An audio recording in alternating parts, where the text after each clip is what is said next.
The great British love affair with train travel is as old as the railways themselves. From the beating heart of London's metropolis to the majesty of the Scottish Highlands. Connecting coast and countryside with our great cities, the East Coast Line has it all. Disregard that, it's a glitch. But it's the people who give life to this railway. Come on, Frisco, I trust you. British public are the best form of entertainment on the planet. The East Coast Line carries 19 million passengers a year on 155 train journeys a day, along almost 1,000 miles of track. East Coast is the largest operator on the line. It runs trains, manages stations, and employs nearly 3,000 staff. That's all you do it all day. I'm not playing with you while you're showing off. The East Coast workforce toils tirelessly. Command your backs, please. From driving trains... Look at this office window. Fantastic. ...to making breakfasts... I've cooked that much bacon over the years, surprised I haven't turned into a pig. ...to controlling the whole train set. Morning. That's absolutely excellent, Graham. Thank you very much for that news. Keeping everything on track behind the scenes and in public. I've been standing here for half an hour. These are the real heroes of the railway.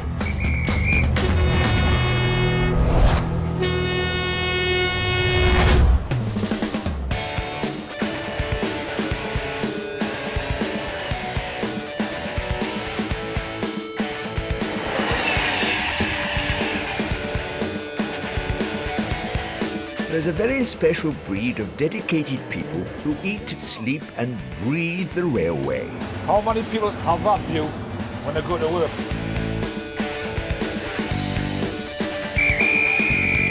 Stop running. This is the Newcastle service.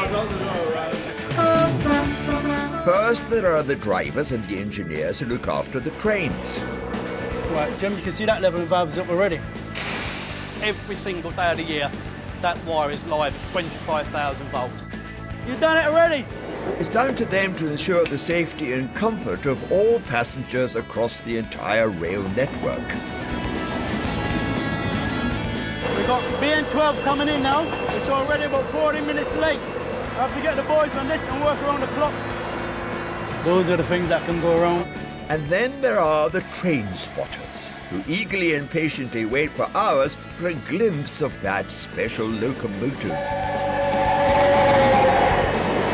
All this for the love of trains.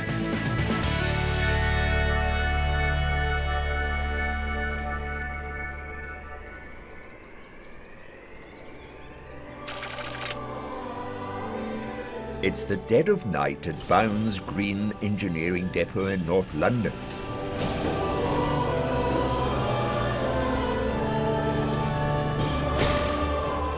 Britain's travelling public is tucked up in bed, blissfully unaware of the mechanical wizardry taking place inside this 17-acre workshop, a hangar the size of an airport terminal. How's that one over there, Echo? Pull it down. 24 hours a day, 364 days a year, the dedicated crew of engineers and mechanics Just do it. ensure that every intercity train in the East Coast fleet is in excellent working order.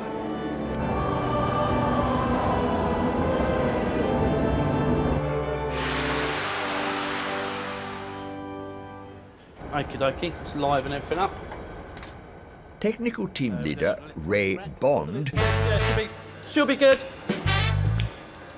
is one of the engineers based at the Locomotive Works. Yeah, see, she rotates through there, nice. No, I'm not James Bond, it's just Ray Bond, and I'm not Basildon or Premium or Brooke or Uni. I'm none of those Bonds, I'm just Ray Bond.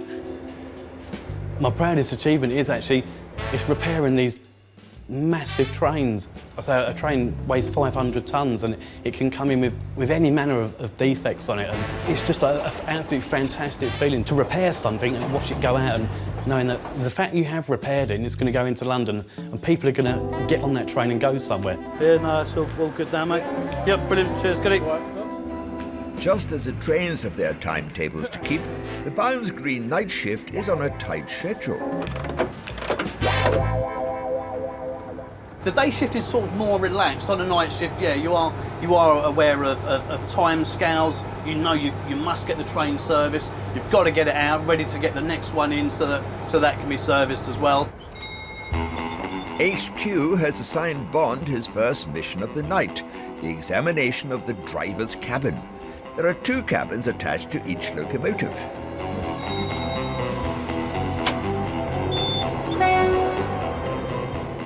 Ray's mission would not be complete without checking the braking system. Effectively, that's just your ignition key. We'll go into what we call the auxiliary position, and that sets the locomotive up. If I move the controller forward and take power, we would eventually move forwards. So we take forwards. I can hear now all the fans are up to speed and everything. And then we can actually take power. So we just notch on, we can hear the electrical switches pick up, we can open them up. If we left that power on, eventually that power would be great enough to overcome the brakes.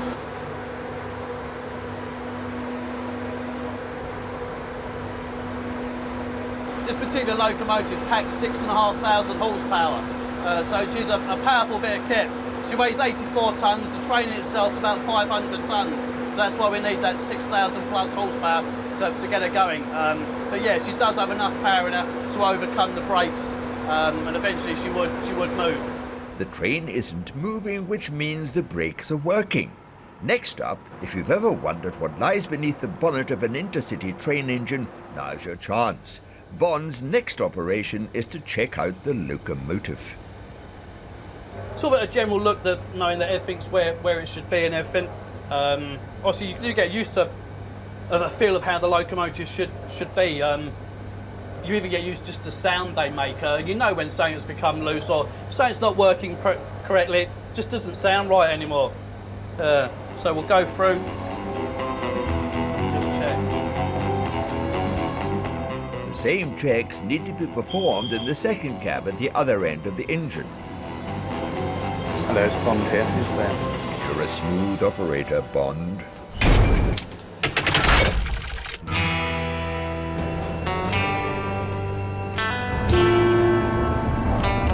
It's now 1:45 in the morning at East Coast Engineering Depot in North London. While the country is sound asleep, the night shift is in full swing. As one train leaves, another arrives to take its place.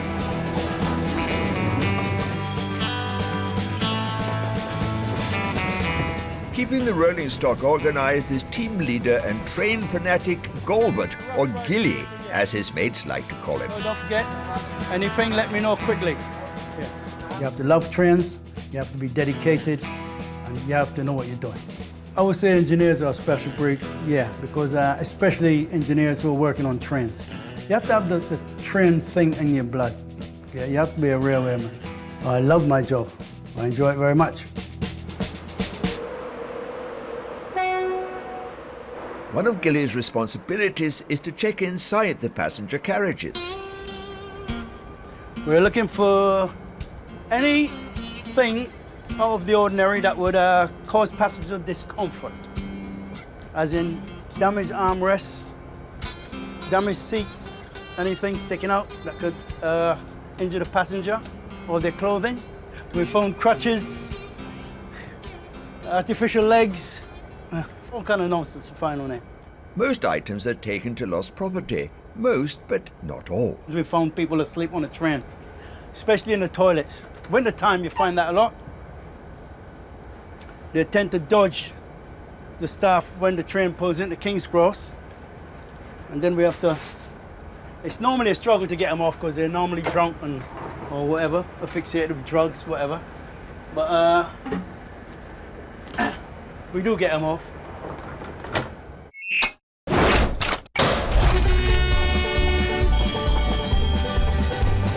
The night shift tackles the most dangerous job on the railway. There's that much power, it will kill you. It's as simple as that.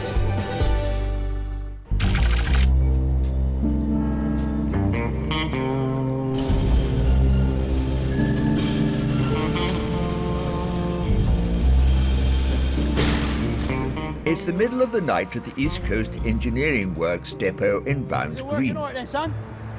Hey, is it working all right then? Every night the team services the fleet of electric and diesel locomotives. One of the electric-powered trains arrives needing a vital piece of equipment replaced, the Pantograph. It's a metal arm housed at the top of the engine which feeds electricity from the overhead wires into the locomotive. This powers the train like a dodgem, but only 5,000 times more powerful. On the top of the pantograph is a pantograph head. That's actually in contact with the overhead wire. Top surface of that is made of carbon. That wears as it's running under the wire. So every so many days we change it out, we put a new one on there. Technical team leader Ray Bond teams up with engineering technician Lester for the job. Excellent. But you're going to change the pan head, aren't you? Yeah. Working around electrical currents of up to 25,000 volts is one of the most dangerous jobs on the railway. It's incredibly dangerous. These electric trains are incredibly quiet. And for all intents and purposes, when you see one sitting still like this, you think it's completely dead. But it's not. All the time, every single day of the year, that wire is live at 25,000 volts. You don't even have to touch it. Even if you just get near, it will jump. There's that much power, it will jump to you and it will kill you. It's as simple as that. There's no second chance with it. We turn off the 25,000 volts first, obviously, for safety. All these vehicles have an orange line painted on them, and effectively that's a safety line. And you do not put any part of your body above that orange safety line unless the overhead electricity has been turned off. Yep, cheers, got it, yep. Well done. Right, that's our old pan head down. Okay. Yeah. Now it's quite a strange phenomenon. Obviously the 25,000 volts is switched off, but to actually still try and touch that wire while it's dead, it's a strange thing. Can you touch it? Oh! I don't like touching it. Nah, even though we all know it's dead, it's still really hard to touch it. Another mission accomplished by Bond, Ray Bond.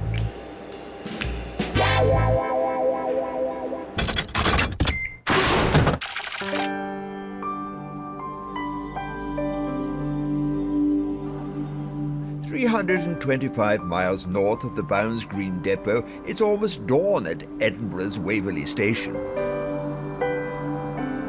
The first service out today is the most famous train in the East Coast Fleet, the Flying Scotsman.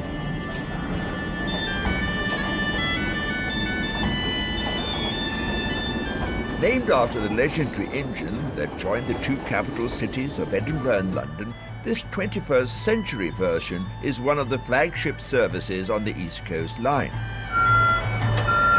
The customer service team is on board early to ensure passengers are looked after, and like the night shift at Bounds Green, they're on a tight schedule.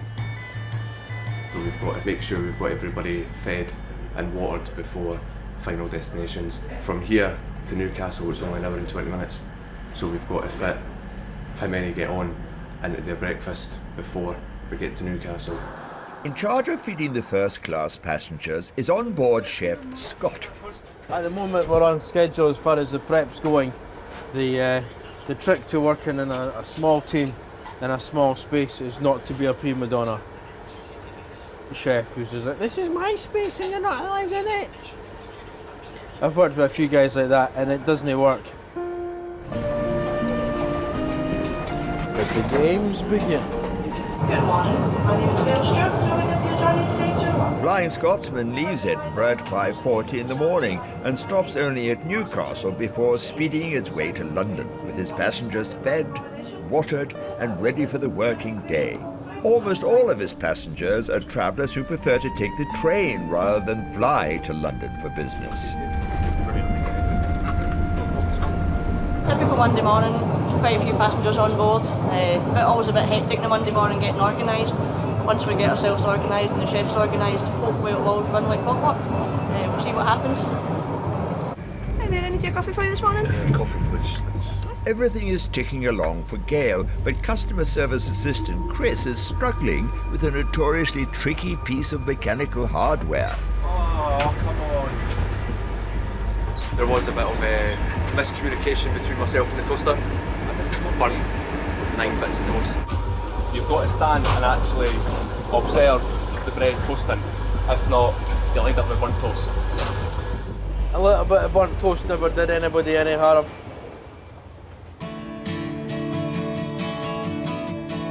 My favourite passenger this morning. No offence. Ah, yeah, yes. You got breakfast too, didn't you? Yeah. She enjoyed his sausage.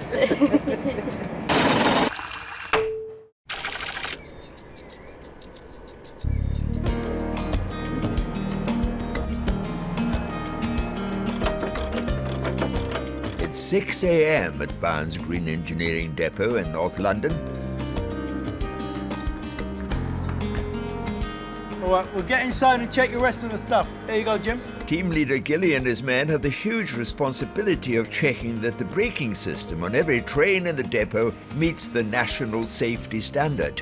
When you work on a train, especially if you're working anywhere near the wheels, the brake system, you've got lives in your hands. 300 lives in your hands every time you go near a train. Just let me know what is not okay. Yeah, and don't forget to check the car coupling damper. They check all on the carriage. Panels, brake pads, calipers, wheel condition, and so on. Each train weighs over 500 tons and can seat around 500 passengers, and the brake pads need to be changed regularly. That's 25,000 brake pads every year. That is a pair of brake pads. That's what it looks like. And they'll check for the thickness. Yeah. See the difference in thickness. If you allow them to wear too thinly, the metal bit would just rub on the metal part of the disc and crack the disc. Passenger safety is paramount at Barnes Green. The depot runs the equivalent of an MOT assembly line, servicing up to 10 trains a night, fixing any problems and returning the engines to their stations in time for morning services. You can see that level of valves up already. It's always a race against time. We have to beat the clock all the time.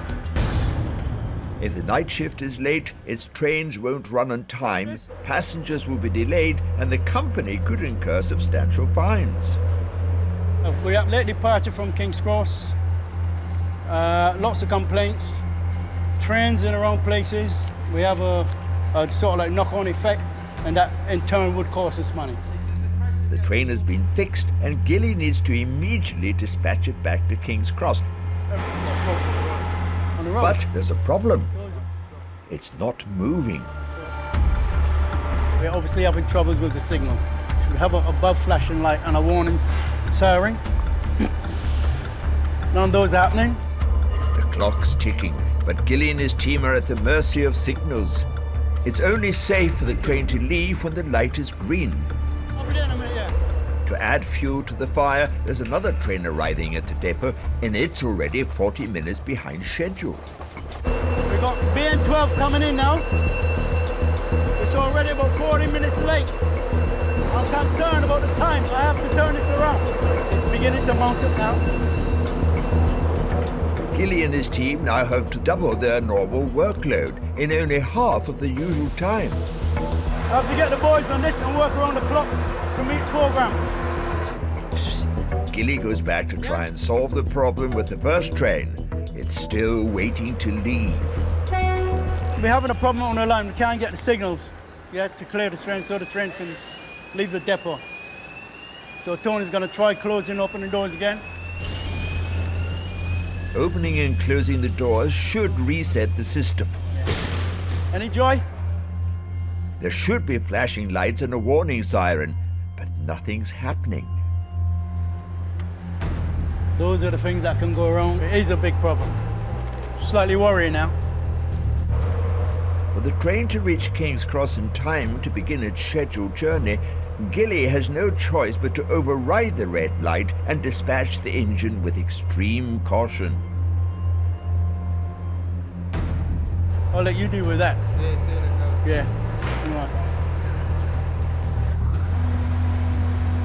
Finally, after 30 minutes of delay, the train can head out to King's Cross. It's a relief to get this one out now anywhere. I can go and have a cup of tea in peace.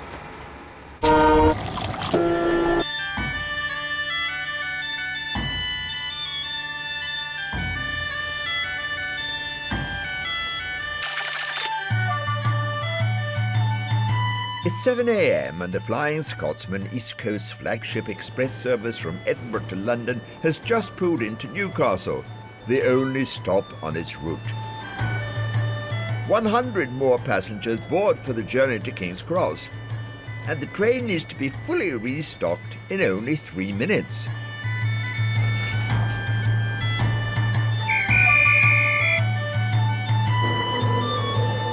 Over 36,000 business travellers use this service every year. Nothing less than excellence is demanded by passengers and staff alike, especially in first class. Typical day at the office, you go up for a passenger who's needing coffee, you go up and it's tea. What should be in that one? Coffee. Guess what? Tea. Tea. Yeah, it looks like coffee. It's coffee. I'm here all week, by the way. Yeah. That shouldn't taste like tea. Third time lucky for yourself. Go for it. Thank you.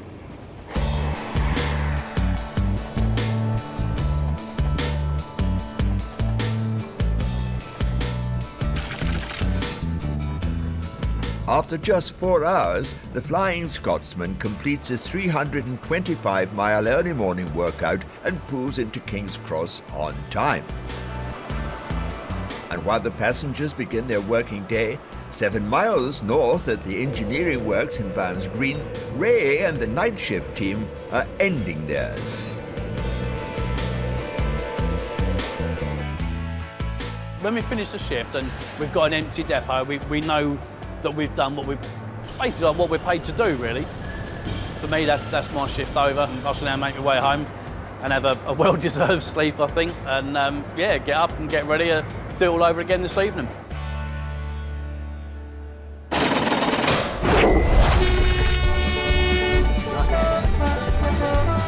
Thunderbirds are go. Going back in time, that is. Saying that's a classic one, isn't it? Oh, yeah. Proper railway. And York Station faces the invasion of the train spotters. That's exactly how steam trains should be.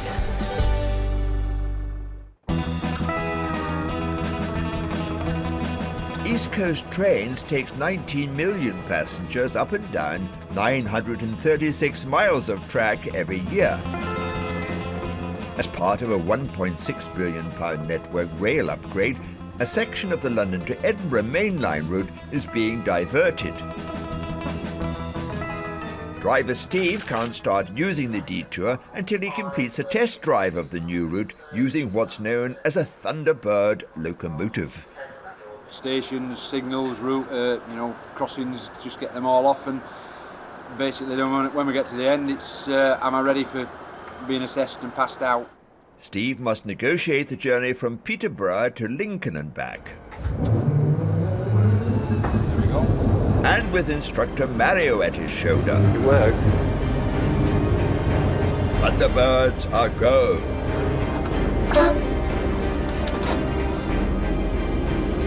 That's right, mirror signal maneuver. What a lovely day. So through Eastfield, on his way. Steve needs to memorize all level crossings, new signals and slower speed limits. 960. The differences between this route and the main line are, one is, it's sort of more rural. When it's dark, it really is dark. There's not as many landmarks, sort of towns and villages that we're going through, which are good landmarks for you, particularly in foggy, when it's dark, in them sort of conditions. And it's a lot slower. And sometimes I find the faster you go, it's easier to learn a route, actually, than when you're actually pootling around at this sort of 55 mile an hour. The Thunderbird is used for rescuing stranded engines and training new drivers. It can pull up to 3,000 tons and reach a top speed of 125 miles an hour. Here we go, proper railway. It's not just about staying on track. Littleworth, distance signal, off. Do you want me to do restricted commentary? No, keep going. Driving an older line, Steve also has to get acquainted with vintage technology. It's insane, that's a classic one, isn't it? Oh, yeah. And obviously you can see the difference between seeing that and seeing one of the new LED colour lights is tremendous, really, the sighting of them and everything. Yeah, but it still works, doesn't it? Oh, it still works, yeah. And to me, this is the skill of us, isn't it, as drivers? You know where they are and everything like that, whereas yeah, colour lights just make it that tad easier. I can kill more pheasants with one of these than Edwards can with his shotgun.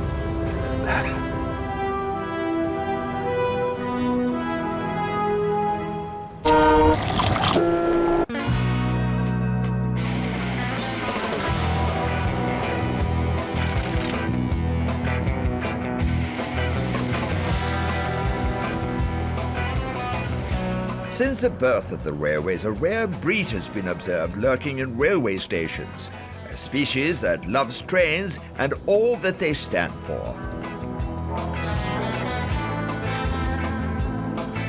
This breed is commonly known as the train spotter. Oh, my name's Ian Willoughby, I'm 27 years old. I've been train spotting for about 20 years now, just over. Train enthusiasts, as they prefer to be known, log serial numbers of each coach or locomotive they see. Ian highlights numbers already printed out in a handbook that one of his train spotting mates created. I take the data file with me everywhere I go, just in case I see something different and I can mark it off there and then, rather than sitting for hours at a time when I get home at 11, 12 o'clock, midnight, marking them all off. To some, he may be a figure of fun, but Ian is proud to be a train spotter. I call it train spotting. There's a lot of people that won't call it train spotting because train spotting brings that sort of stereotypical anorak, flask of tea, notebook sort of thing. But it's moved on obviously with technology as well. Today, Ian's on the lookout for a rare steam train that will be stopping at York. Today, I'm here for the Great Britain 6 rail tour. It's a 9-day trip around the UK. Today's the last day of it, and it's all steam, 100% steam locomotive. It's round about 20 minutes away from where I am now, according to the website. So Ian waits and waits and waits and waits. Just whistled. It's just on its way in now.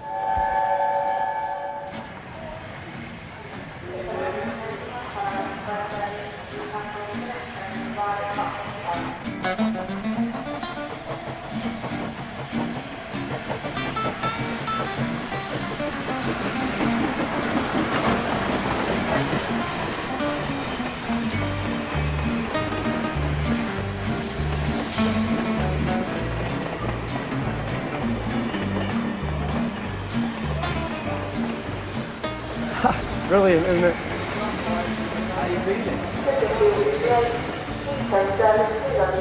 It's pretty special, isn't it? Ian is by no means alone in his passion for the great age of steam.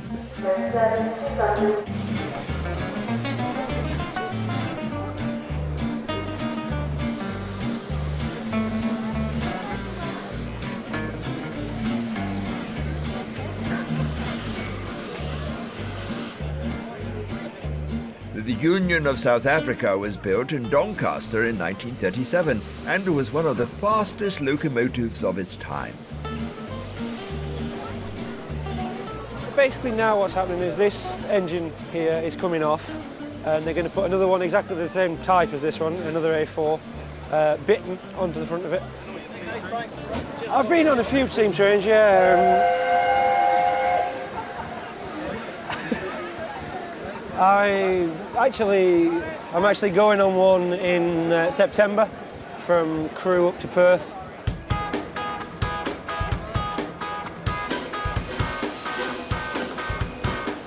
Once the engines are swapped, Ian can head off on the second leg of his big adventure.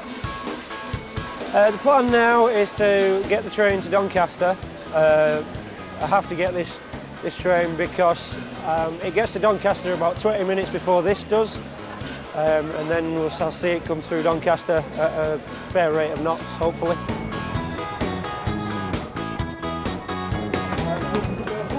Doncaster, yeah.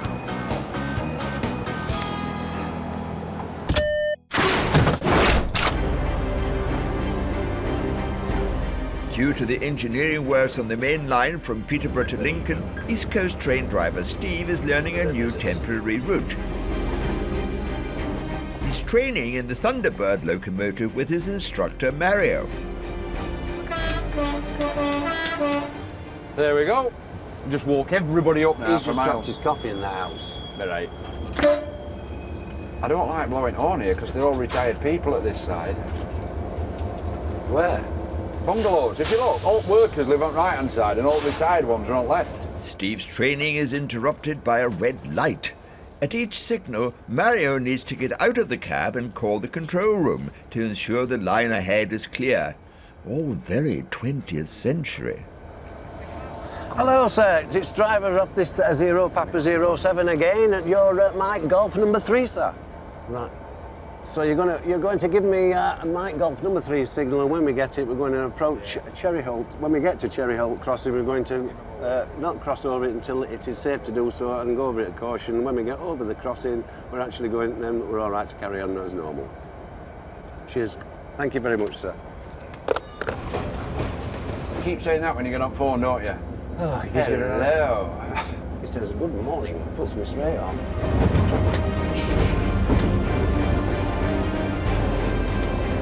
Lincoln Station. So, 65 miles and 1 hour later, how did Steve do, Mario? Wow. How much is that worth? Yeah, he's all right. Yeah, he's fine. Yeah, he's fine. He's only slapped me twice. So... I did have dark hair, though, first day. No, he's fine. We're fine.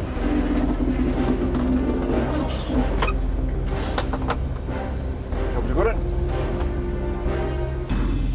You can drive in this gun.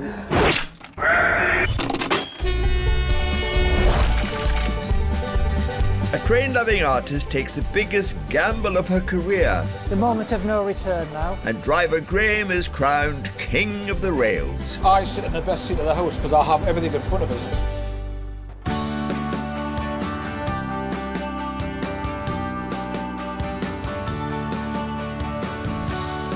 Ian the train spotter is on his way from York to Doncaster for a second glimpse of his favourite steam locomotive.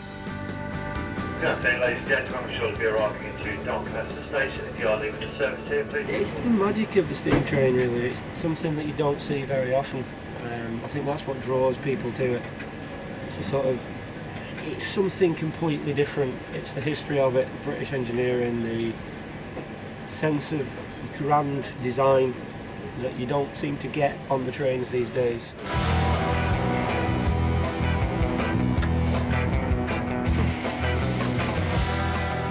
Basically now just going to wait for the steam train to come from York. It's about 10 minutes away, hopefully. So with any luck, shouldn't be long before it'll come flying through here. Train spotting is a waiting game, and having the patience of a saint always pays off. And sure enough, there in the distance... I think that's the smoke from it. See that? He sort of... Oh, whoa. Yeah.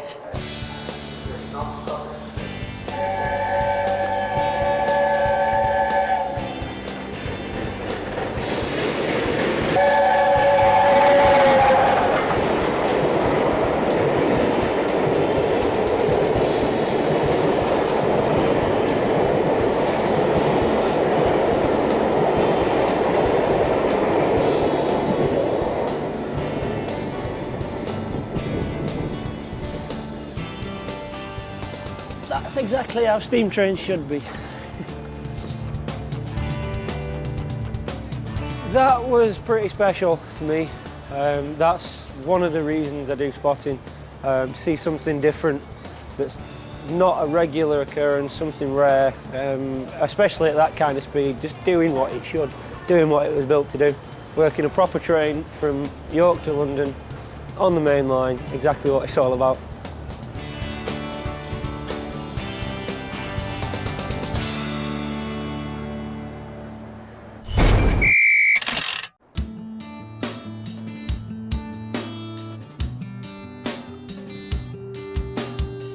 In Whitby, North Yorkshire, 90 miles up the line from me in the train spotter, artist Christine also has a passion for the railways.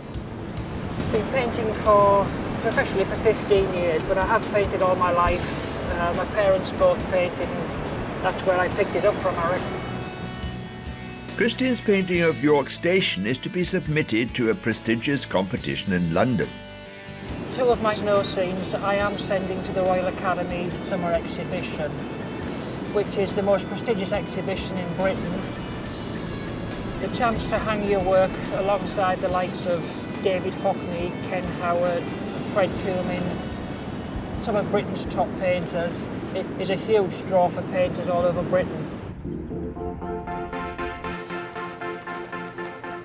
Christine's journey begins at York Station. It was here, at York, while waiting for a friend to arrive, that the painting was inspired. I was looking across the platform of the snow and the people waiting on the platform. The railways are a constant source of inspiration for Christine. As I travel by train, I often sit and doodle just for amusement. I've always got a sketchbook in my bag, and there'll be a farm building from here, some trees from there, and it gets made up purely for amusement. Today's trip is one of the most important journeys of Christine's career as a professional artist. A little apprehension about the Royal Academy exhibition, but it's not one that you build your hopes on too much. A lot of exhibitions you hope to get a picture in. This one, it's always a bonus when you do.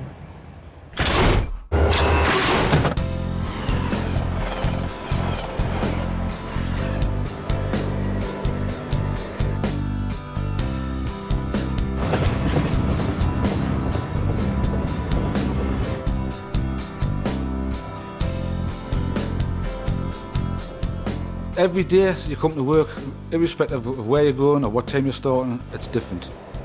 You could go the same journey every day, but it would be different every day. And not many people can say that, you know what I mean? I still love my job today as I did 34 years ago when I first started.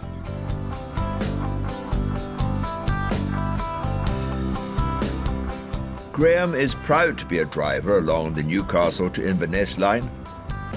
Over 260 miles of the most picturesque scenery on the entire British railway network.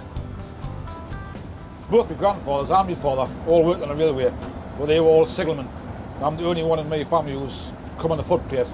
My dad, he always regarded the driver as being having the best job in the railway. I must admit he's right. But me personally, it's, you can't beat a bit of variation. Whatever walk of life you do, whatever job you do, if there's a bit of variety, it makes it a bit more interesting. Despite being spoiled for choice, Graham does have a favourite section of the route. Between Berwick and Bournemouth. It's just because you overlook at the North Sea and you're right on the cliff tops, and it's just a superb outlook.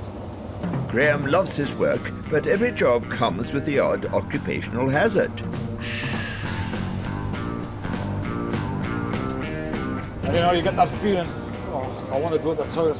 Very, very rarely you get caught short. You know, it does happen, obviously, it's human nature, everybody gets caught short, but it's generally it's very, very rare.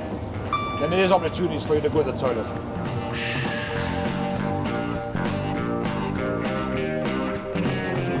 But even old hands like Graham get caught out every once in a while. It was in a place just a few miles south of Peterborough, actually, in what's called the Fens. I just put the brake on, I went to the toilet.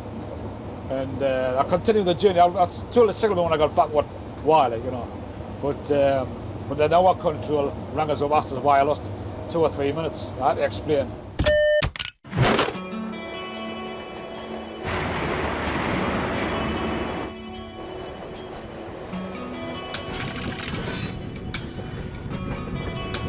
Christine, an artist from Whitby in North Yorkshire, has taken the train to London to submit 2 paintings to the Royal Academy Summer Exhibition. One of them is of York Station.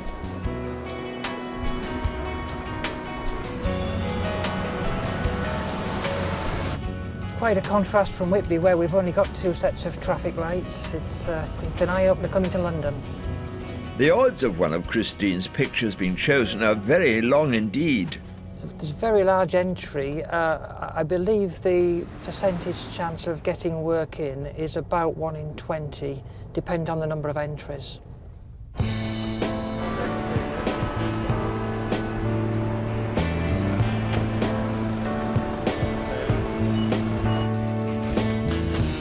The moment of no return now. Just unwrap these and hand them in, and that's me done. Not feeling confident, but I think they stand a fighting chance. Hi there. Hi there. I just need to scan the back. Just scan the back, thank you. There's 1. There's 2. Thank you. Right. It's all out of Christine's hands now. The paintings will be judged at a later date.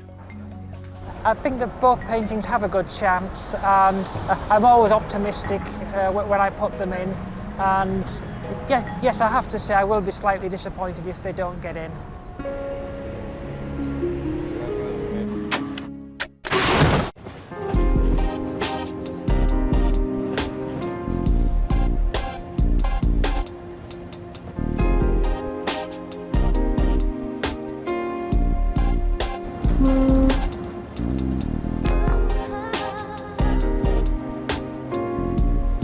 East Coast driver Graham is heading north on the Newcastle to Inverness line. Even though it's a long and lonely 5.5-hour journey, which ends with an overnight stay in Inverness, Graham loves it so much he jumps at the chance to do it. Yeah, it's a volunteer link.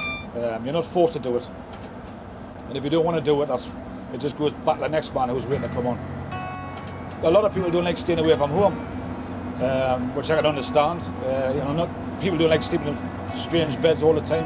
And actually, it can be a very lonely link, because you can sign on some days and never speak or see anybody, or see very, very few people, or speak to very, very few people, if at all. It's what the individual makes it. Here we are here, Dromocta Pass. There it is. Dromocta, that's how it's pronounced. It's the highest point in the rail network. When you look at this out the window, you think to yourself, how many people have that view when they go to work? And that's when I count myself lucky. I say that every time I come up here. It's stunning, man. Can't beat it.